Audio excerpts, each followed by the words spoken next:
اللهم صل على سيدنا محمد وعلى آل سيدنا محمد وبارك وسلم. اللهم صل على سيدنا محمد وعلى آل سيدنا محمد وبارك وسلم. اللهم صل على سيدنا محمد وعلى آل سيدنا محمد وبارك وسلم.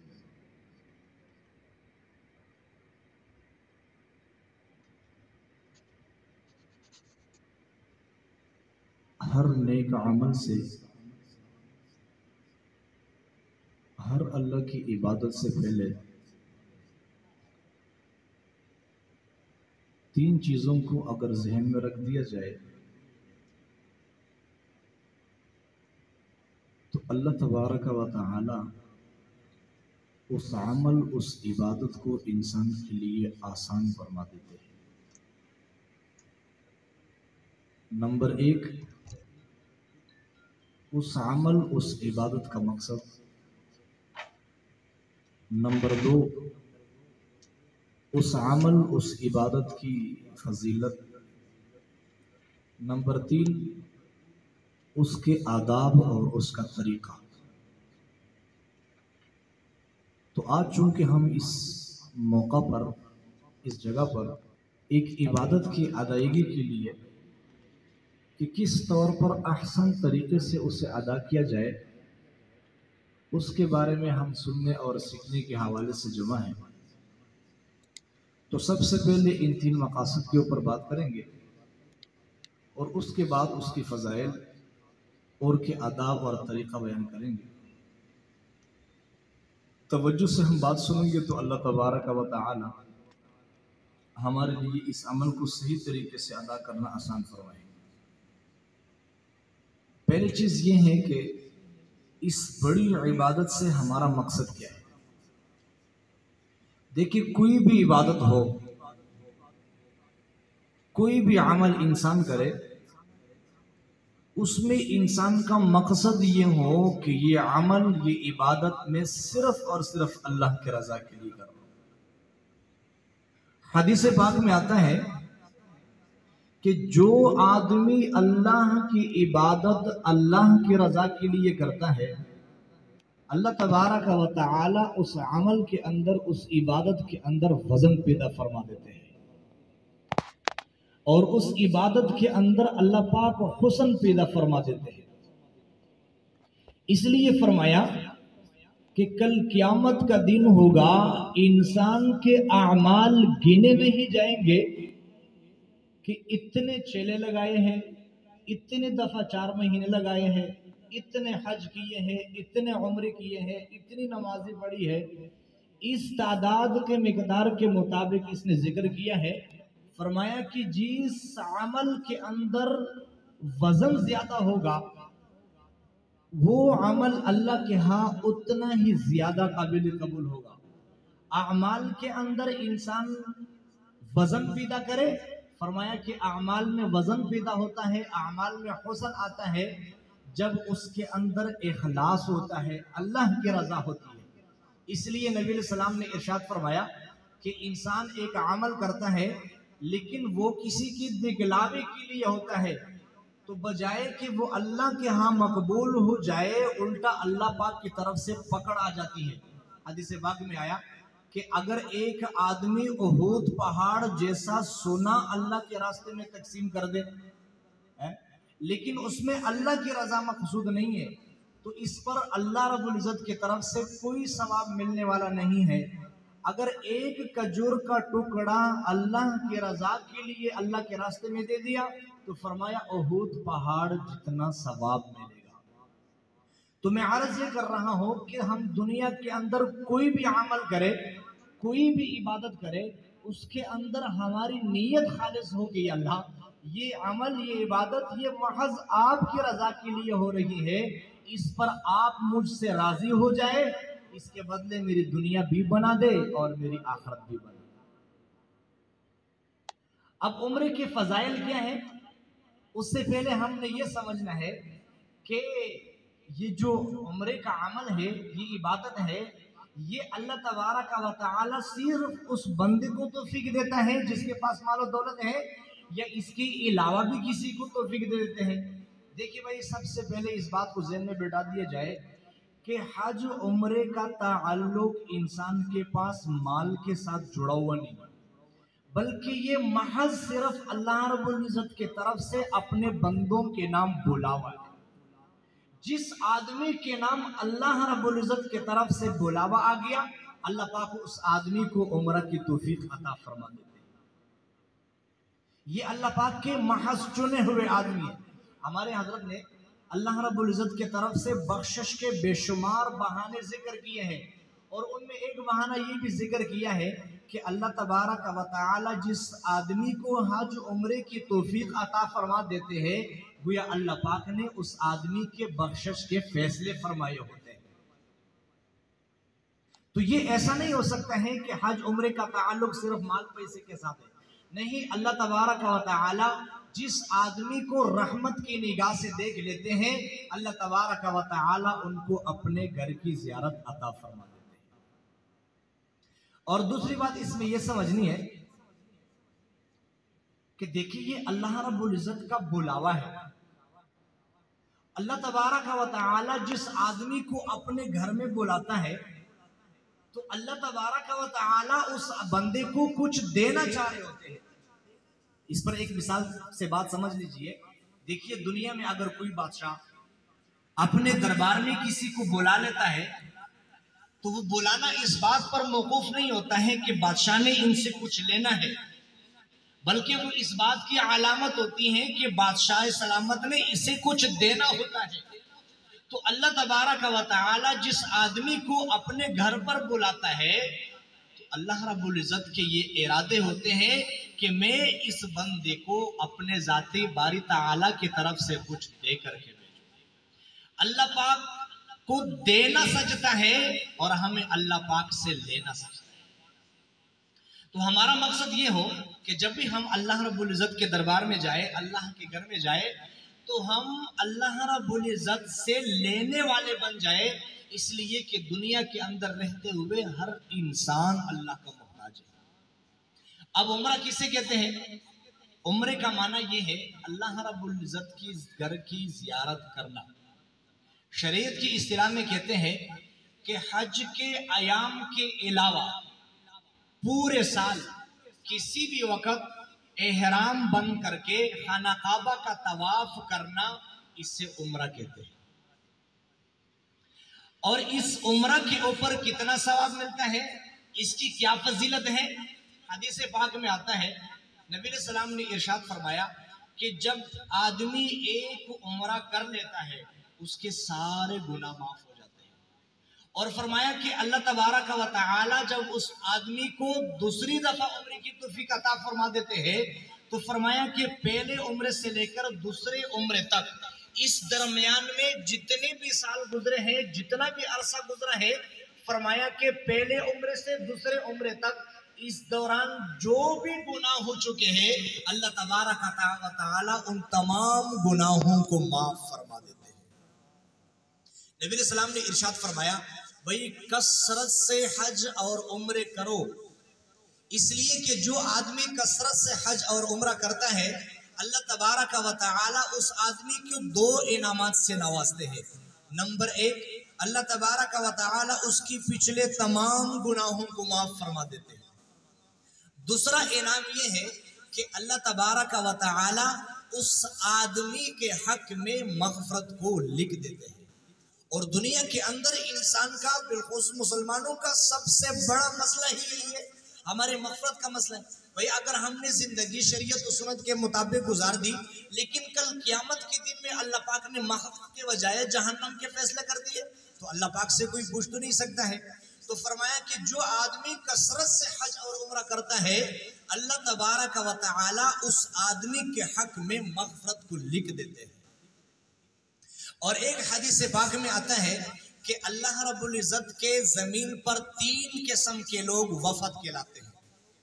آسان لفظوں میں اس طرح سمجھ لیجئے کہ اللہ رب العزت کے زمین پر 3 وفد ہے۔ نمبر 1، اللہ کے راستے میں لڑنے والے مجاہدین۔ یہ اللہ رب العزت کی زمین پر ایک وفد ہے۔ نمبر 2 حج کرنے والے حاجی۔ نمبر 3 عمرہ کرنے والے افراد۔ جو لوگ میدان جنگ میں جہاد کرتے ہیں اور جو لوگ اللہ کے لیے اللہ کے راستے میں حج کرتے ہیں اور جو لوگ اللہ کی رضا کے لیے عمرہ کرتے ہیں، اللہ تبارک و تعالی نے ان 3 قسم کو لوگوں کو اللہ پاک نے اپنے وفد سے فرما دیا اور فرمایا کہ ان لوگوں کو بھی اللہ پاک 2 انعام عطا فرما دیتے ہیں۔ نمبر 1 ان کی تمام دعائیں قبول ہوتی ہیں، جو بھی دعا مانگتے ہیں اللہ پاک منہ عن قبول فرما دیتے ہیں، یا ان دعاؤں کی بدولت آنے والے تکلیف مصیبت کو اللہ پاک ٹال دیتے ہیں، یا پھر اللہ پاک ان دعاؤں کو ذخیرہ بنا کر کے کل قیامت کے دن تحفے کی صورت میں اللہ پاک اسے عطا فرمائیں گے۔ جب اسے پتہ چلے گا کہ یہ تو میری وہ دعائیں ہیں جو میں نے دنیا میں اللہ سے مانگی، اللہ پاک نے منہ عن اسے قبول نہیں کیا بلکہ اللہ پاک نے اس کا بدلہ مجھے آخرت میں عطا فرما دیا، تو حدیث پاک میں آتا ہے کہ آدمی کاش کرے گا کہ کاش میں پوری زندگی اللہ سے مانگتا رہتا اور دعا کوئی بھی قبول نہ ہوتی، اور آج قیامت کے دن اللہ تبارک و تعالی مجھے تحفے کے طور پیش فرما دیتے۔ تو فرمایا کہ جو اللہ کے لیے عمرہ کرتے ہیں یہ اللہ کے وفد میں شمار ہو جاتے ہیں، دعائیں بھی قبول ہوتی ہیں اور اللہ تبارک و تعالی ان کے حق میں مغفرت بھی لکھ دیتے ہیں۔ اب عمرے کا طریقہ کیا ہے؟ عمرے کا طریقہ یہ ہے کہ سب سے پہلے جو آدمی عمرے کا ارادہ کر لیتا ہے تو اس سے چاہیے کہ اچھے طریقے سے غسل کر لے، غسل کے ساتھ ساتھ اپنے جتنے بھی سنت بال ہیں ان کو کترا دے، اپنے اگر ناخن بڑے ہوئے تو ناخن بھی کاٹ دے۔ جب یہ تیاری مکمل ہو جاتی ہے اپنے ساتھ 2 چادر بطور احرام کے لے لے، سفید رنگ کے ہو بہت اچھی بات ہے، اگر سفید رنگ کے علاوہ کوئی اور رنگ ہے تو وہ بھی جائز ہے، کوئی ناجائز بات نہیں۔ دوسرا جو عمل کرنا ہے وہ یہ کہ جو آپ کے قریب ہوائی اڈا ہے جہاں سے آپ نے پرواز کرنا ہے وہاں پر احرام باندھ کر کے، اگر ممکن ہو تو وہاں احرام نہ باندھے بلکہ جہاں سے آپ کا میقات شروع ہوتا ہے وہاں سے احرام باندھ لے۔ لیکن اس میں 2 باتیں سمجھنی، اپنے قریبی ہوائی اڈے سے احرام تو باندھ سکتے ہیں لیکن وہیں سے نیت نہیں کر سکتے، نیت آپ کو جا کر کے میقات کے اوپر کرنی ہوگی۔ وہ بندہ جس وقت پرواز شروع ہو جاتی ہے تو وہاں جہاز میں بتلا دیتے ہیں کہ بھئی آپ کا میقات اس وقت قریب ہے، آپ یہاں سے نیت کر لیں، تو نیت آپ میقات سے کر لیں۔ جب آپ نیت کر لیں گے تو نیت کے بعد آپ تلبیہ پڑھیں، لبیک اللہم لبیک لا شریک لک لبیک، یہ تلبیہ پڑھتے رہے۔ اس کے علاوہ بھی ذکر اذکار کر سکتے ہیں، جائز ہے، لیکن افضل ذکر اس دوران یہ ہے کہ آپ جب تک مسجد حرام میں داخل نہیں ہوتے اس وقت تک آپ تلبیہ پڑھتے رہیں، تلبیہ پڑھتے رہیں۔ اب جب آپ مسجد حرام میں داخل ہوں گے تو آپ نے سب سے پہلے جو کام کرنا ہے وہ یہ ہے کہ آپ نے استباح کرنا ہے۔ استباح کا مطلب یہ ہے مرد حضرات کہ آپ نے جو احرام کی چادریں باندھی ہوئی ہے اوپر جو آپ نے چادر اوڑھا ہوا ہے، آپ نے اس چادر کو اپنے دائیں کندھے سے چادر اتار لینا ہے، دائیں کندھے کے نیچے سے لے کر کے بائیں کندھے کے اوپر سے آپ نے ڈال دینا ہے۔ مطلب یہ ہے کہ آپ نے دایاں کندھا ننگا کر دینا ہے۔ جب آپ نے اپنا دایاں کندھا ننگا کر دیا اور اب آپ آگے چل کر بڑھ رہے ہیں تو بڑھتے بڑھتے بڑھتے اب آپ کے لیے مناسب یہ ہے، ادب یہ ہے کہ آپ اپنی نظروں کو جھکا کر کے چلے جائیے۔ جب تک خانہ کعبہ آپ کے سامنے نہ ہو اس وقت تک آپ اپنے قدموں کے اوپر، اپنے پاؤں کے اوپر نگاہ رکھتے ہوئے چلے جائیں۔ جب آپ کو پتہ چل جائے کہ اب خانہ کعبہ بالکل میرے سامنے ہے اس وقت آپ خانہ کعبہ کے اوپر نظر ڈالے اور فرمایا کہ جو دل میں آئے وہ دعا مانگے۔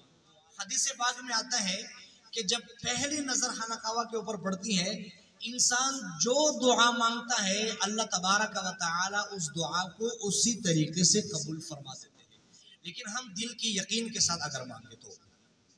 ہمارے حضرت یہاں پر ایک بات سمجھاتے ہوتے ہیں، وہ فرماتے ہیں کہ جب بھی آپ لوگ خانہ کعبہ کے اوپر پہلی نظر ڈال کر کے دعا کرے